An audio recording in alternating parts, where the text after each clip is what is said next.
Okay, it said that the meeting is now live streaming, and so far I don't hear any echo. Nope. So I don't know if something has changed with that, but at any rate, let's hope. Let's roll. Let's roll them. Okay, Okay. Hi, everybody. I'm Lorraine. I'm going to be reading our disclaimer, or how we call the Sunday Forum story. We'll begin with that. Sunday forums have been part of Sunday morning for over 50 years. the meeting is now live streaming, and Oh. so far I don't get an echo. We got Uh-oh. it, so I don't know. Okay. Now, should I try it again? Try it over. Oh, I think. All right, here we go. Good morning, everyone, and thank you for being here this morning. We have a wonderful guest with us, George Martin, and I'm looking forward to hearing his talk today and answering questions. But I'm going to begin with our Sunday Forum story, which is sort of a disclaimer about who we are as Sunday Forum. Sunday forums have been part of Sunday morning for over 50 years at First Unitarian Society, Milwaukee. All scheduling and hosting is accomplished by volunteers.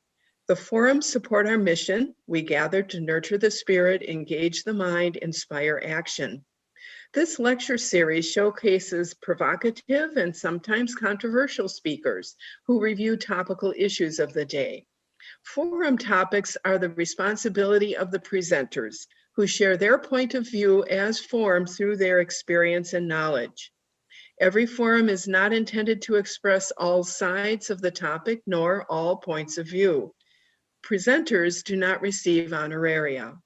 Forums may not always align with the viewpoint of First Unitarian Society Milwaukee, but are meant to introduce thoughtful topics which our members then may pursue further on their own. Okay. And I am very glad to introduce George Martin. He's been a presence within our city for a long time and far beyond. So it's been an honor to have him among us. I do want to mention a hello from Christian Becker. He is responsible for scheduling this forum today, and he invited George to be with us. So thanks for inviting George, Christian. And Christian is low on the tech angle, and he is just out there sending good vibes. Our forum this morning is Police Accountability. George Martin is co-founder of the Milwaukee Martin Luther King Justice Coalition and a member of Peace Action Wisconsin and 350.org. Police accountability was brought to the forefront globally with the arrest of George Floyd on May 25th last year. We'll talk about issues like bad apple in the barrel and about current initiatives such as defunding police and practices that we must move toward national transformation. George, welcome. Thank you. Hello, family. I'd like to begin with a couple of acknowledgements. First, to the victims and their families of police brutality for their pain and suffering. May justice prevail. You know, as we talk about the victims, I'm turning 75 this month. At 12, I was first aware of police brutality and police killings right here in Milwaukee. Ernest Lacey began many days of marches and started the civil rights movement here in Milwaukee. The second point that I want to acknowledge is that we need a good police department that serves all members of our community equitably. Thirdly, that there are bad officers and police practices that need to be removed, along with a criminal justice system that must be changed. And I want to end with, and this is so important, because I want to have a sense of balance here. There are many good officers who serve and protect all. And I know this from working in the peace movement and working with officers. I know officers who wanted to be downtown, who wanted to be among the people and serve. You know, there are so many horrific stories in our community. You know, and many of them centered around mental health. I just want to tell this story, and it was in the Journal Sentinel, and it was it comes from our brother, Pastor Joe Elwanger. And in the community, there was a man who was mentally ill and causing a disturbance, and he had a large knife, and the police came to deal with it. And he turned on the police, and they ran and walked around the police car for a half hour, the police avoiding any physical contact and talking to him and talked him down. And it ended up being a situation of no violence. So this, you know, there are so many examples, but, you know, I just want to put that out there. I want to start, you know, with you out there in the audience, and I see there's 24 of us right now. Just simply in your mind, answer these short questions. Now, we can be telepathic. Question number 1. Do you believe that police do an adequate job in crime prevention, apprehension, and arrest? Question number 2. Have you heard that the police violence problem is a bad apple in the barrel? You believe that it is about a few bad police officers?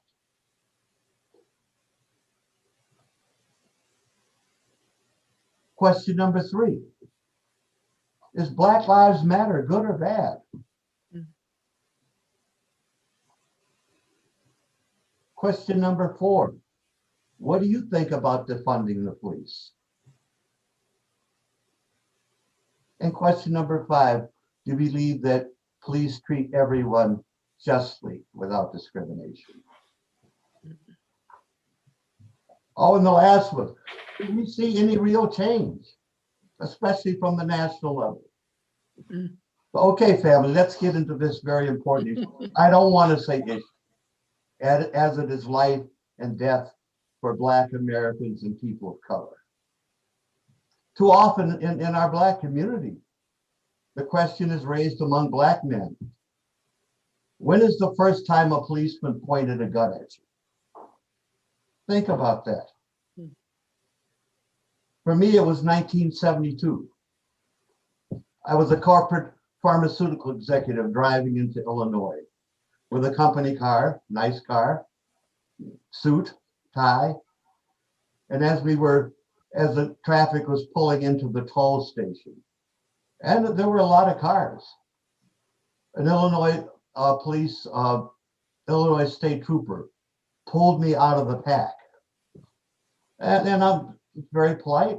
And he said, well, officer, I said, officer, you know, is there a problem? And he said, you're going over the speed limit. And I said, I didn't realize that I'm in the middle of 30 cars here. He said, you're 7 miles over the limit. And I said, okay, you know, not want to cause me a problem.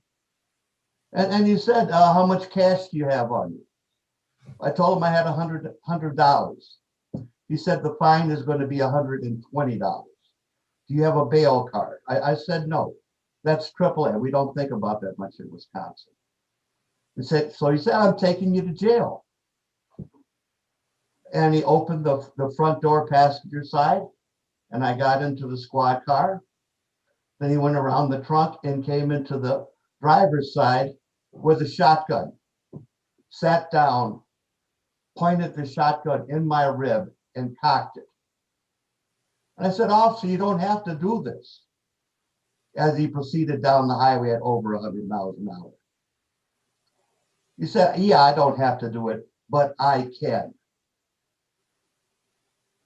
And that speaks to that relative sense of power that comes way back in history. You know, we have the roots of policing in this country, and oftentimes when we talk about the right to bear arms, people think of the Revolution of 1776. The right to bear arms was a result of the Civil War. And in President Lincoln's negotiation with the South, he allowed Southern slave militias who could carry arms and weapons. And their job was to keep the slaves on the plantation till their time was done. Their job was to inspect their quarters to make sure that they didn't have the means to run away. And their job was to chase them throughout the country and bring them back to that plantation. So those are the real roots of policing. It's a bit different here in the North. But we've got 8,000 police jurisdictions in this country. Many with many different policies and practices. It was about a decade ago that the FBI stated that the killing of Blacks in this country had not changed since the Civil War. You know, to some of those questions I asked earlier, you know, there's a different point of view in terms of how you were raised. I was raised in a community that we saw this in terms of Black periodicals, Ebony Magazine, Jet Magazine. I grew up seeing people hanging and burnt, and it was a reality. I just remember the first time that I went south, I was scared. I was scared of Southern influxes and dialects in the language. And I was going to the Great March on Washington with Father Gruffy, as we talked about our dream. So, you know, there's a definitely different kind of situation that we have here. And I unabashedly state that the darker you are, the more problems you may have in America. I could go on and on like this. I'll tell you, I don't know if anyone remembers, there was a Sundance film a number of years ago that won acclaim across the country. And it was called Fruitvale Station. And I wrote an article about this in the River West Courier. And literally what had happened was that there was a young man who had spent some time in youth holdings and run across some other people, and there were problems, and they happened to be white supremacists. He was released back to his parents, and he was at home in Oakland, and New Year's Eve was coming up.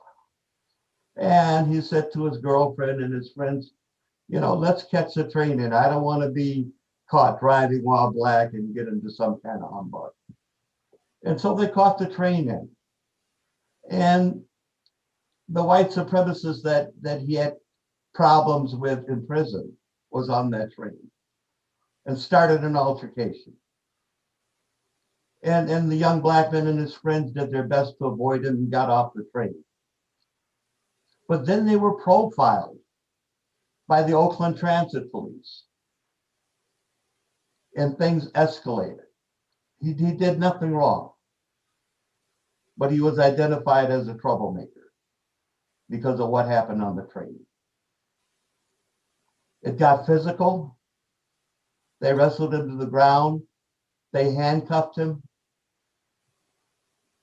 And then one of the young officers shot him in the back. And you can say, why? Well, the reason why was that officer was still scared. Yes, scared. You know, when we talk about these situations, you know, we have to realize what happens in our communities. And if you don't go to school with people of color, if you don't live in neighborhoods with people of color, your thinking can be very different. You know, one of the horrible things that we have here in Wisconsin is the state legislature, you know, removing the residency rules from Milwaukee Fire Department and police officers. It's like people coming into another situation. Can you imagine coming from another community into that police station that's on the south or the north side. And all the pictures on the wall are either Black men or Hispanic men. And it doesn't take long to see them as the enemy. It doesn't take long to create some feelings within yourself. And I'll tell you also, there are many stories of noble officers who went into the policing industry to do the right things, but were corrupted along the way in terms of how things happen. I'll tell you, as we experience continued offenses and violence from the same officers, we have to look at the system. You know, we've heard the story, oh, that's just a bad apple in the barrel. But if that bad apple has been able to survive, to thrive, to grow, and as you know, a bad apple in the bowl is going to affect the other apples in that bowl. So it's just not one bad apple in the barrel. Also, that the barrel is not just police officers. The barrel contains a whole system, a system of district attorneys. And all too often, and I have past friends who've been district attorneys here, who've never brought a Milwaukee police officer to trial. Never. It's gone to grand juries. We need to understand that grand juries aren't fair. They're given a direction from the district attorney. They're given limitations. And then there is very limited legal representation. We saw the revolt of the grand jury in terms of not wanting to go along with the district attorney. You know, that barrel also contains judges. You know, as I grew up, and I worked in the community right after college. And we had a judge, and I remember, and I worked to help people get jobs, and I went to court with one of my clients who'd been arrested. And that judge would turn to the bailiff and say, how many pigeons are there on the windowsill? And the bailiff would say 5. And the judge would go, 5 months. You know, this system that we have needs a lot of reform, but we have to realize that it's systematic. You know, at one time, and I hope it still doesn't exist, there was a gang of officers here in Milwaukee called the Jump Out Boys. And they wouldn't even close the door. They'd jump out and harass people and mess with them and arrest them and commit violence. And then they would celebrate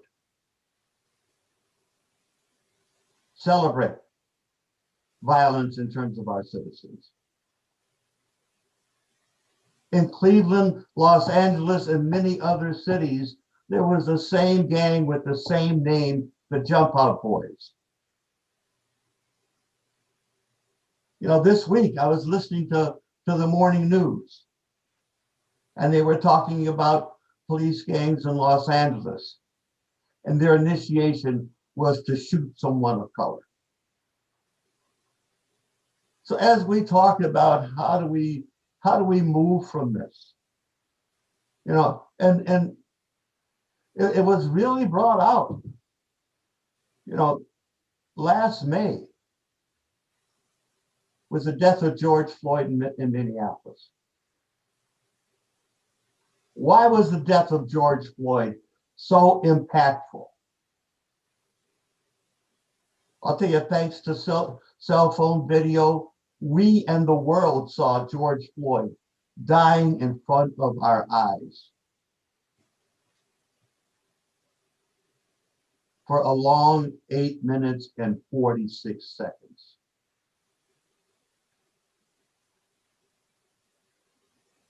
We all saw George Floyd and his plea of, "I can't breathe." We've heard that in Milwaukee and so many places. He was calling out, "I can't breathe," and calling for his mother. For the first time, this is important. This is why it was so impactful. For the first time, we saw the faces of both the victim and the murderer in the same frame.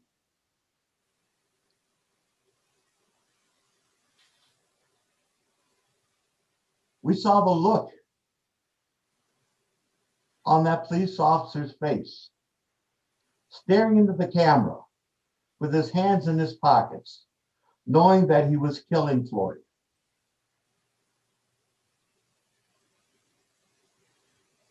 And that still goes on today. You know, 18,000 police jurisdictions, all different practices, 700,000 police officers in the United States full-time. And during the last 4 years, 893 Black people have been killed by the police in this country. What is the answer? Black Lives Matter proposes defunding the police for an answer.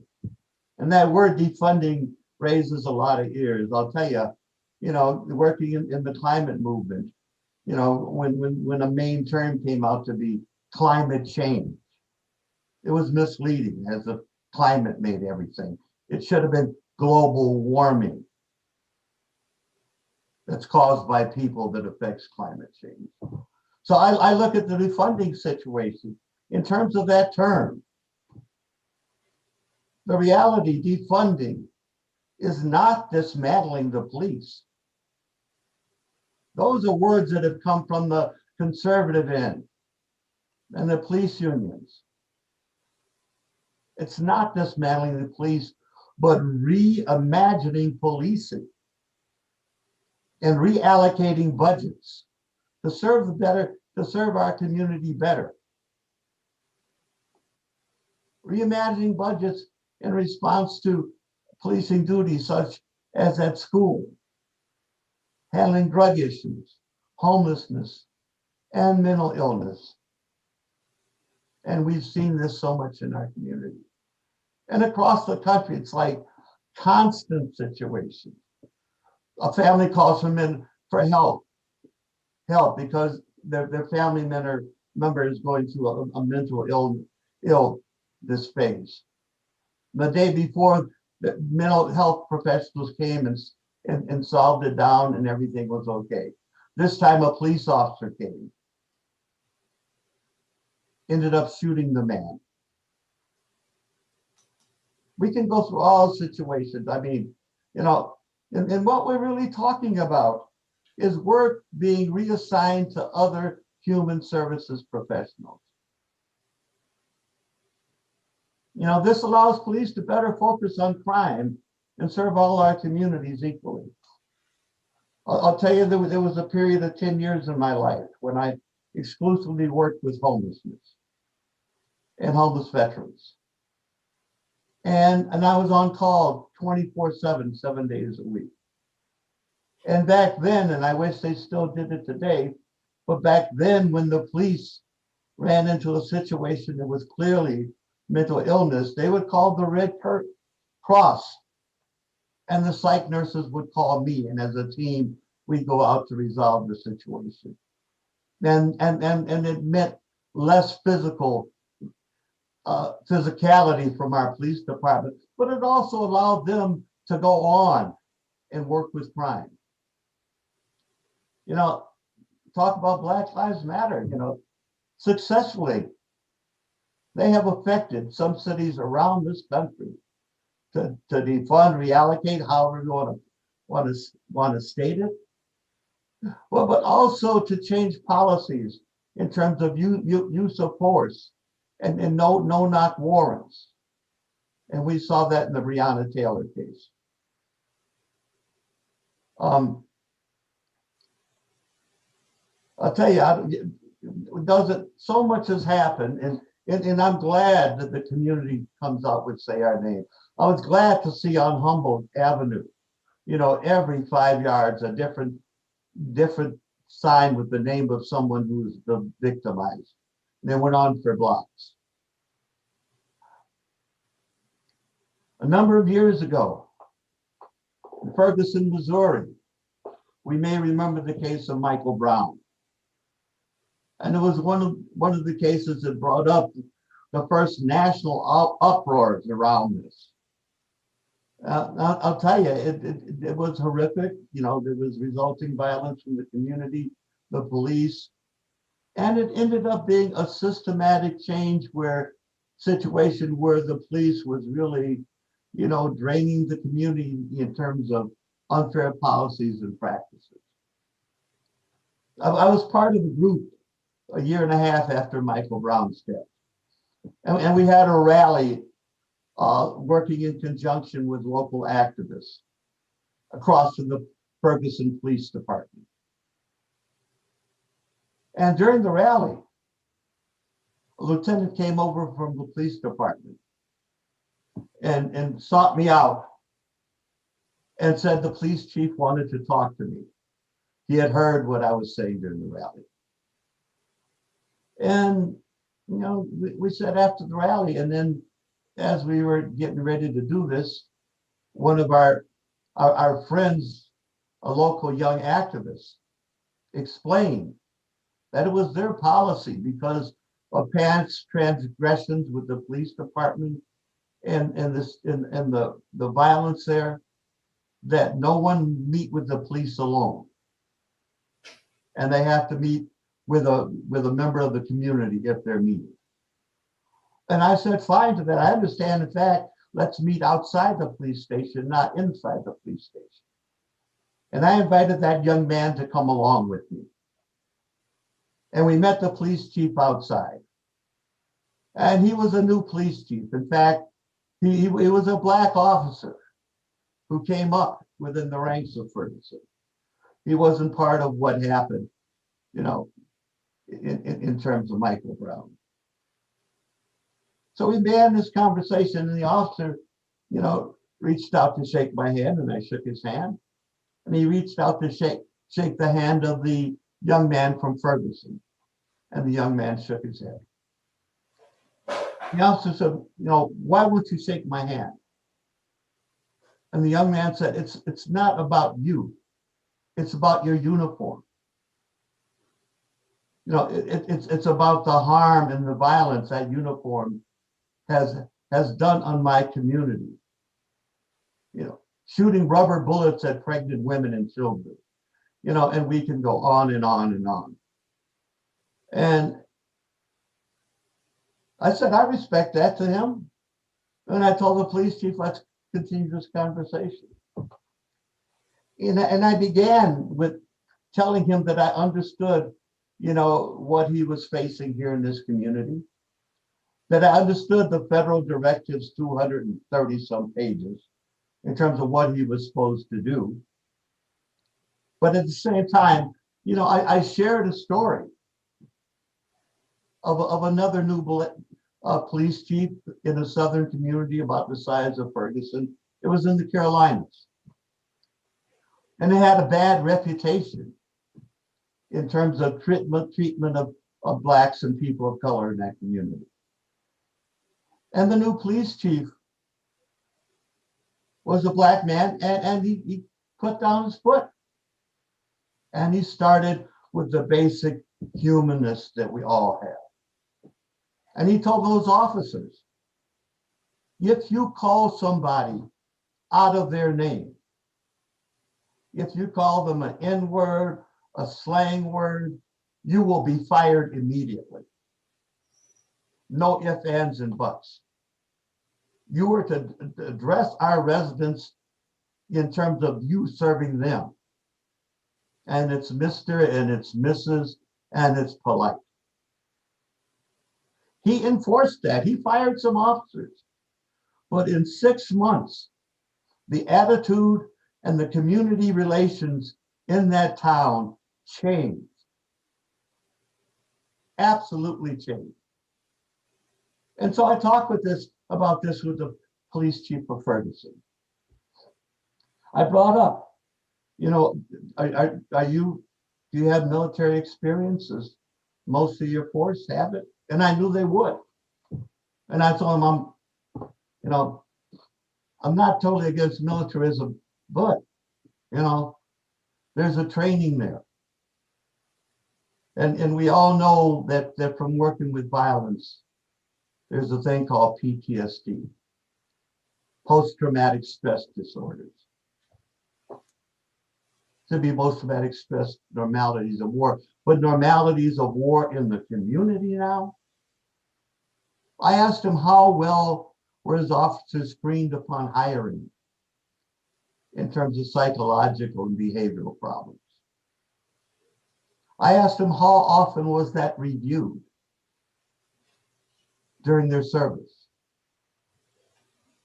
I asked him, did he know of the reality of those officers' violence within their own homes and wives and children, and therefore into the community? And then he kind of shook his head at that. We talked about use of force laws. We talked about qualified immunity. And not that I expected to change his mind, but I'd hope that he would take things more on a personal human basis in each situation.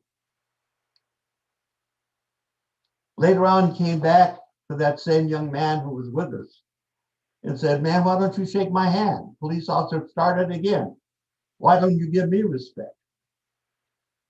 And the young man said, I told you already, And he was starting to make an issue with him. And I told the police chief, police chief told the young man, you ought to be more like this older gentleman here. And I told the chief, yeah, I'm an older gentleman, but I agree with him, the young man. I'm here to support him.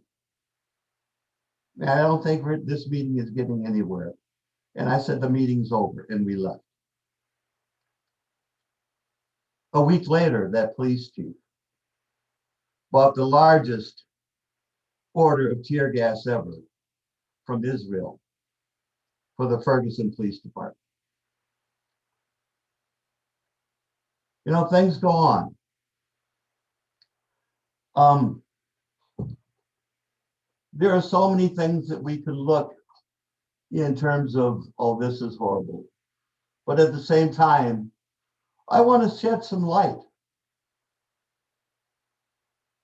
Since Black Lives Matter has grown to be the largest social movement in the world, mobilizing 9 million people across this country, small towns and large towns, towns without color, young and old.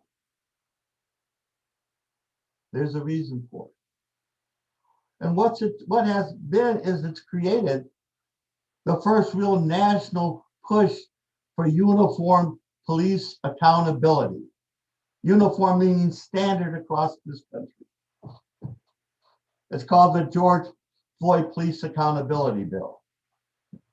And it was passed, it was introduced by the Congressional Black Caucus, and it was passed by the House of Representatives last year, and then Mitch McConnell sat on it in the Senate when allowed to be discussed.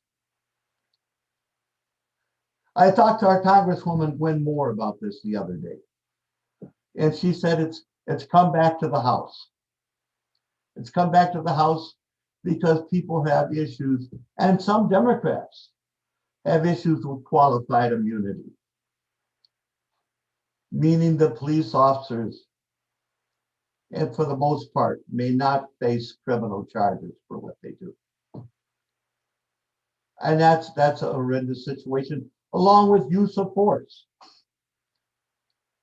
And we need to understand that many of these issues are supported by some of the largest lobbying groups in this country, the police associations. And that's why we see this consistency and hesitancy. You know, during Obama's administration, the National Police Association blocked his appointments to the Department of Justice. That's the strength of it. So I'm not saying all is bad, but I'm saying this is a reason why there is such consistency. When we look at the problems in our country, the problems in our state, road cops comes to mind. A road officer is someone who got in trouble in Milwaukee or Superior and then moved to another jurisdiction and got hired there. We saw it with Mensa here in Wauwatosa. Responsible for 3 shootings and then hired by the sheriff department. We see this transfer of things going all around the country with no one having a finger on it. Part of the George Floyd bill is to have a national registry of police in terms of previous infractions and making it available to departments to look at in terms of their previous history in that consideration. You know, use of force is something that we've all struggled with for a long time. And even here at home, you know, we hear our district attorney say, oh, the bar is too high. It can never be proven. And it's there because of the lobbying and the positioning nationally and everywhere else. I'll tell you, use of force and qualified immunity are the 2 main issues that are coming back to the House next week. You know, we need to have those things changed. We need to have, you know, in the state of Wisconsin, if somebody is working in a nail salon, they get a state license. A dental assistant gets a state license or certification. Should that not be applied to police officers in terms of their credentials and their reviews? Oh, absolutely. I'll tell you, there are so many things that we have answers for, but we get to this thing of decentralization and states' rights, and at the same time, 800 Black people get killed in the last 4 years. You know, I ask that you call your congressional representatives and urge that they support the George Floyd police accountability bill. You know, we could go on for a long time, and where are we with time, Lorraine?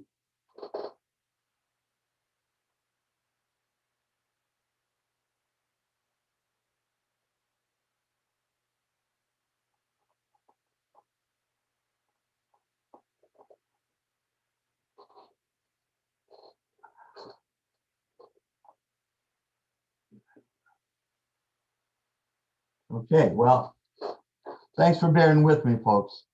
Sorry, Yeah, George. Sorry, George, it's Lorraine. It was the mute button that I couldn't handle. But you have about 5 to 10 minutes to pull it together, and then we'll have some questions. Okay, thank you. Okay, thank you. You know, I'll tell you, the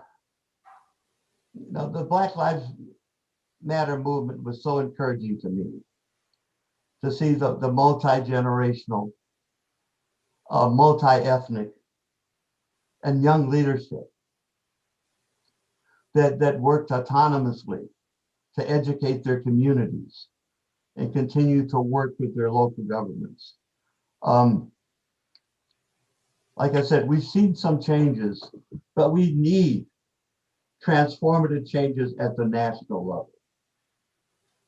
And without that, things are going to continue as they are. In that situation, in one where we see these headlines and And it's like we get used to seeing about people getting killed. We get used to seeing about deaths. It becomes every day until it's someone we know.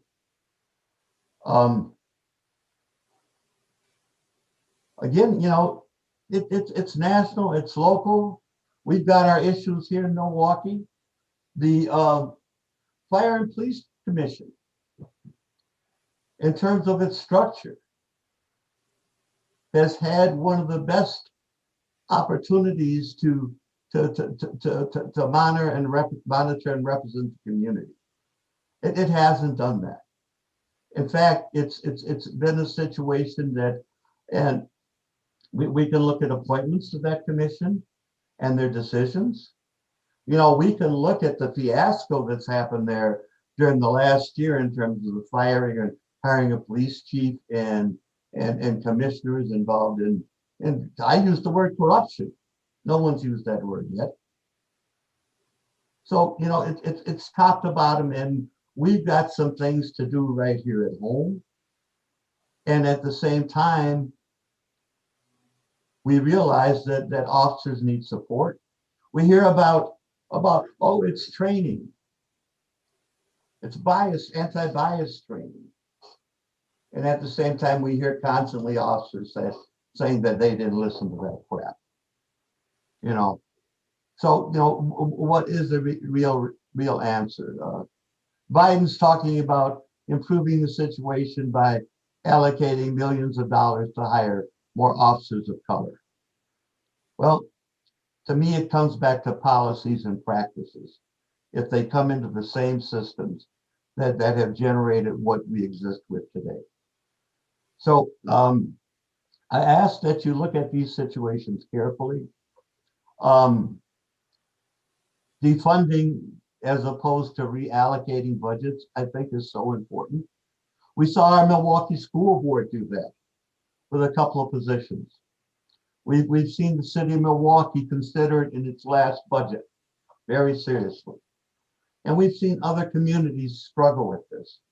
But at the same time, where there has been pieces of it and parts of it, it's begun to make a difference. So for the sake of human lives, for the sake of equality, I would hope that we would all support and work toward local police reform and national police reform. Thank you. Peace and love.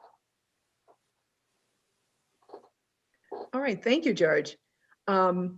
I'm checking people. I don't see any raised hands just yet. Is there anyone who has a question they'd like to ask George now?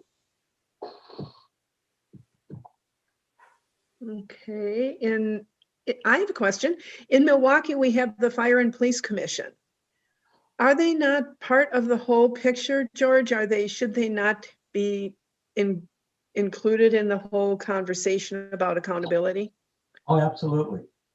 Absolutely. You know, we're seeing some new staffing there, and but the history is such. Yeah. You know, and the history is such in terms of who do they represent. I won't, you know, be shy about that. You know, yep. when it's stocked with former officers or police staff who don't believe in such a thing as police bias, then that creates a biased commission. So we need more community representation. That body should be representative even more of the community in terms of its history and where it goes.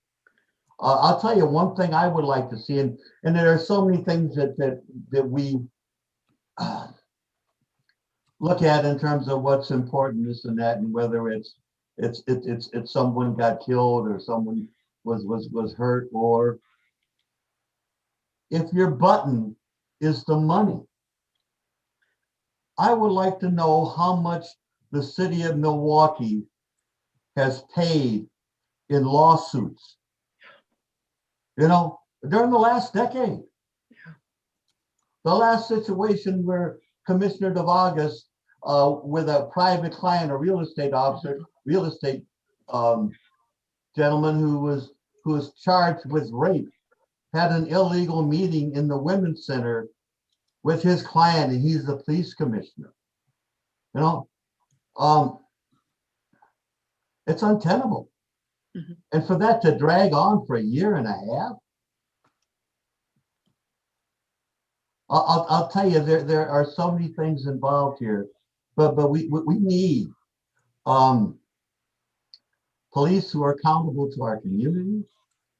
We need to have them concentrate on policing, not working with the mentally ill, you know, not dealing with drug charges back and forth. Those other types of professionals can deal with them. I would rather see our police focused on crime and making our communities, making them all safe. And whether you like the word defunding or reallocating budgets, that's what the reality is to restructure so that we provide services better in our community and allow our police to work on crime. Thank you. Are there other questions? I'm looking again. That question, Lorraine. Okay. Oh, Barbara. Was there another one? Yes, that's, Okay. George, if there are specific organizations here in Milwaukee that we could get behind that can kind of help support these changes? Oh, absolutely. The ACLU does a great job. I've worked with their committee on police accountability for probably 8 years now. The African American Council, that's not the complete name, but you know, I can pass that on later, and my contact information is in the chat at the beginning. So if you're interested in the full name and the contact there, you know, please give me a call or email me. But there are a number of organizations, the NAACP, our group, Martin Luther King Justice Coalition. But you know, I'll put a complete list together, and if people want to contact me, thank you. Well, thank you. Hi, Barbara. Bye, Barbara. Hi, George. Great to hear you. Thank you, Barbara. Thank you. There is a question in chat, and that is, what youth organizations promote dialogue? There's been some new organizations formed after Black Lives Matter, and some already in place. What can we do? What can we hear about that, George? Well, I'll tell you, the Milwaukee Alliance to me is a pretty darn good youth organization in terms of their spread of ethnicity, and they're working on different issues. That's a Milwaukee Alliance. Again, I've been more working in another realm, but you know, again, I can put a list together there. Okay. Yeah, if you can email that list to me, George, and I'll get it onto the chat. It's not all there right now, so Thank you. we'll get it out there. Yeah. Patrick All had right. his hand up. I didn't hear that, Mark. Patrick Mulvey has his hand up. Patrick, Okay, you need to unmute Patrick? yourself. Yeah, thank you. Thanks for everything, George. I appreciate it, and I appreciate you. When you have a question and then maybe a follow-up too. When you talked about the George Floyd bill, is that the Justice and Policing Act? Yes. Okay, and I know that has passed in the House, and I know that McConnell's Senate just buried it.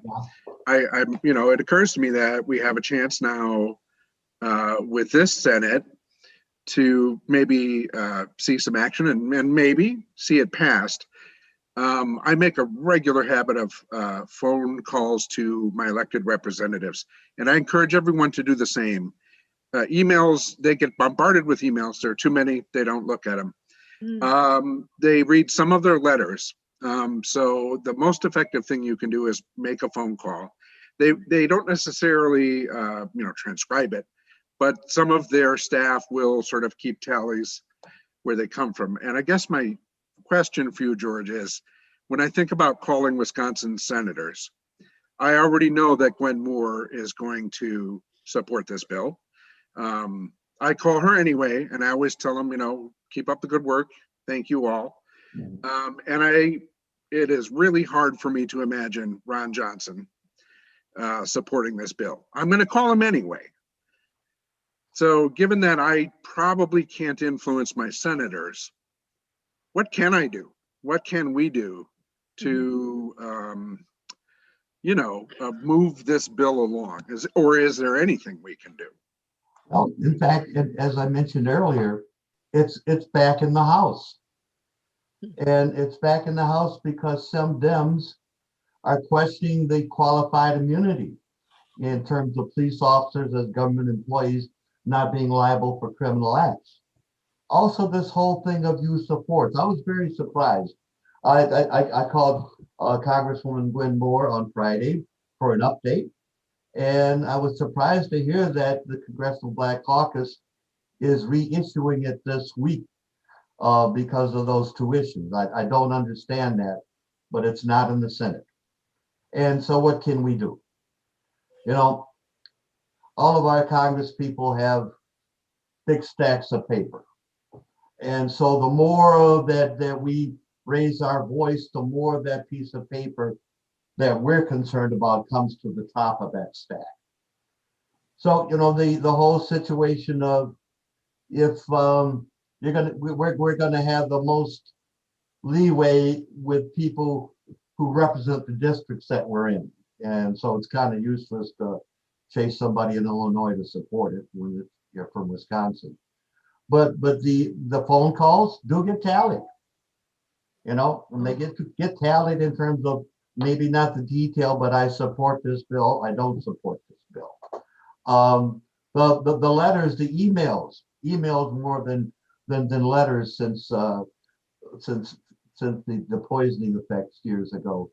And then the national situations where you have petitions online.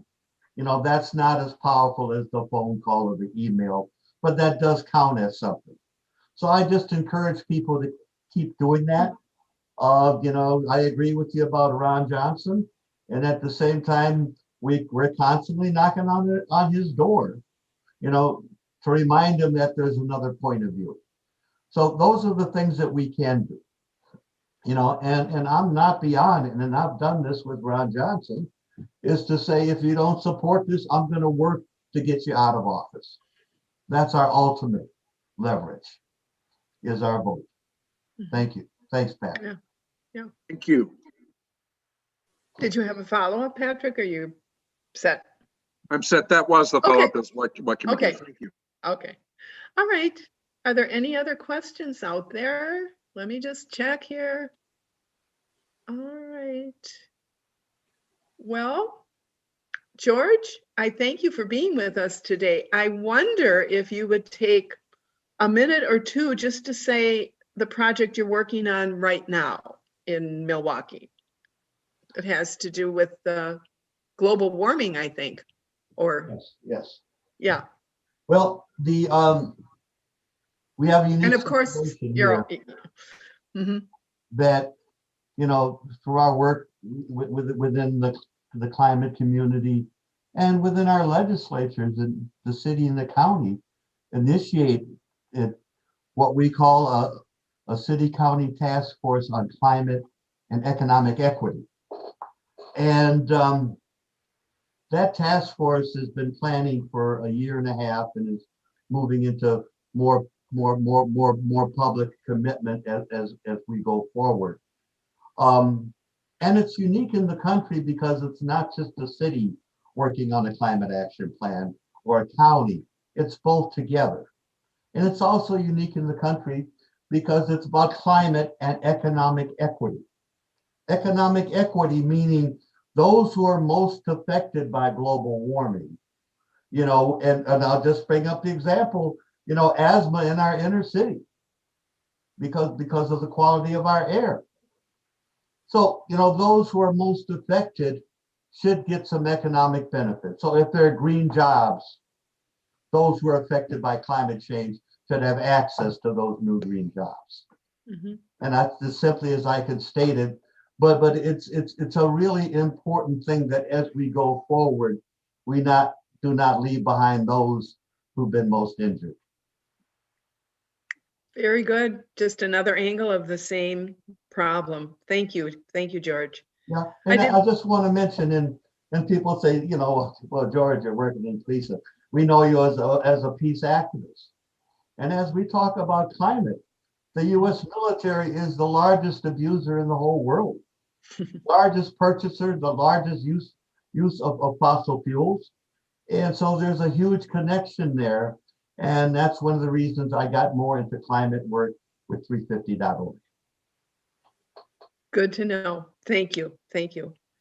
I just want to let people know about March 7th, our next Sunday forum will be our Share the Plate recipient, which means for that month, we can make special donations to the group. It's the Sojourner Family Peace Center, and that has come up in George's talk today.